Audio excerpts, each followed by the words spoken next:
আজকে অনেক দিন পর ছাদে আসলাম।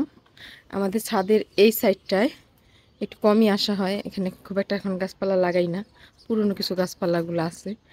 আর আব্বু মূলত যে শীতের সবজি টবজি চাষ করে ছাদের অপর সাইডে সামনের দিকে, তো ভেতরের দিকে আসলাম। পুরনো কিছু গাছ টাছ আছে, এই যে এটা আমড়া গাছ ছিল, গাছের পাতাগুলো সব মরে গেছে। শীতকাল আসলে এরকম হয়, মরা পাতা পড়ে পরে নতুন পাতা গজাবে। দেন আমার ভাল লাগে ঝাড়া দিলে, এই যে কি সুন্দর করে ঝরঝর করে পাতা পড়তেছে। যাই হোক, এখন যে কারণে আমি এই সাইডটা আসলাম, এই যে এখানে দেখেন একটা ছোট একটা পেঁপে গাছ আছে। তো গাছের পাতা পোতা কিছু নাই, কিন্তু কয়েকটা পেঁপে ঠিকই আছে। তো এই পাতা পেঁপেগুলোকে নিতে আসলাম, এটা দিয়ে মাসাল্লাহ আমাদের একদিনের পেঁপে ভাজির তরকারিটা হয়ে যাবে। তো আমি বললো যে গাছ থেকে পেঁপেগুলো নিয়ে আসতে, এখন সবগুলো পেঁপে পারবো এখন।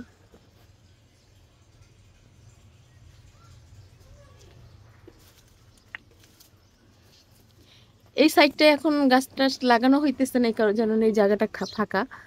শীতটা শেষ হয়ে গেলে শীতের পরে এই সাইডে আমরা গাছপালা লাগাবো। এই জন্য আপাতত এই সাইডটা এখন আমাদের ফাঁকা, পুরনো কিছু গাছপালা দিয়ে আর কি হয়ে আছে। আর এটা হচ্ছে আমাদের যে গাছ, কি যেন বলে, নামটা তো ভুলে গেছি। ওই দেওয়া জাতের একটা ফল হয় না, ওইটা। দাঁড়ান, আমি পেঁপেগুলো আর কি পারি।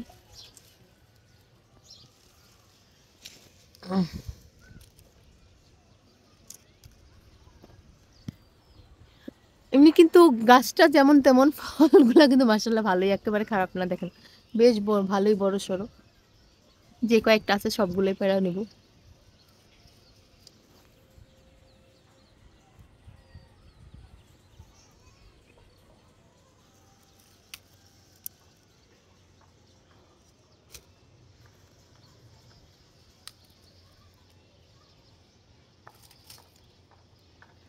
দেখেন টক টক করে রস পড়তেছে।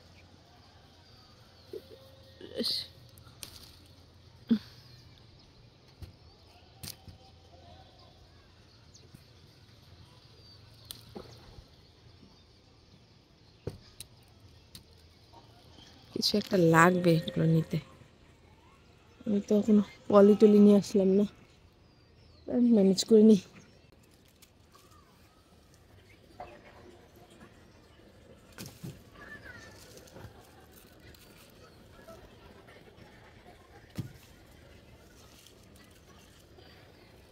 মাশাল্লাহ দেখেন একেবারে কিন্তু ছোট না কিন্তু পেঁপেগুলো, হ্যাঁ বেশ ভালোই বড়। চারটার মধ্যে এটা একটু বেশি ছোট, ওই তিনটা মোটামুটি ভালোই বড় হয়েছে।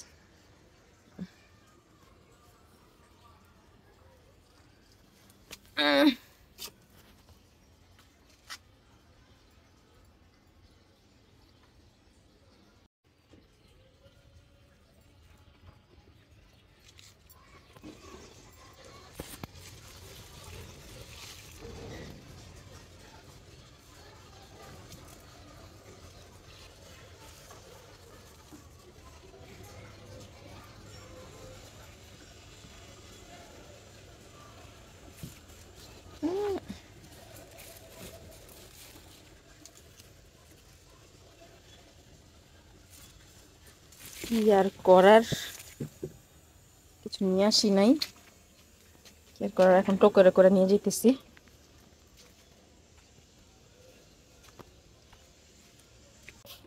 পলে চলে কিছু নিয়ে আসতে পারিনি, আলসেমি করে নিচে নামি নেই যে আনবো, তো টোকরে করে নিয়ে যাচ্ছি। তো এই ছিল আমার আজকের ভিডিও, কেমন লাগছে জানাবেন। ভালো থাকেন সবাই, আল্লাহ হাফেজ।